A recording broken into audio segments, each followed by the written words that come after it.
ہم میں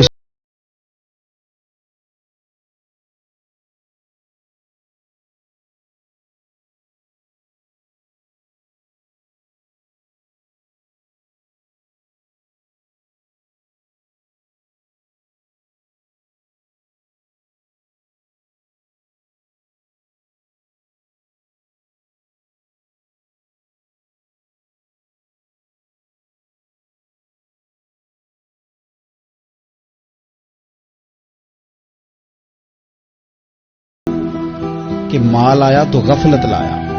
حضرت عمر فاروق کے زمانے میں جب مال آتا تھا تو وہ رویا کرتے تھے, فرماتے تھے جہاں جی آتا ہے وہاں غفلت بھی آتی ہے. اپنی زندگی سے غفلت کا پردہ اٹھائیں. سو رہے ہیں سارے جاگ جائیں, وقت تیزی سے گزر رہا ہے, بے قابو ہو گیا, ہم سے نہیں سنبھالا جاتا ٹائم. کب دن چڑھتا ہے کچھ پتہ نہیں چلتا, شام ہو جاتی ہے ڈھیروں کام رہ جاتے. کئی لوگ تھے جن کا ارادہ تھا کہ پرسوں سے میں نے مسجد آنا ہے, میں نے نیک ہو جانا ہے, وہ نہیں آئے, موت ہی آئی, حضرت اسرائیل ہی آئے.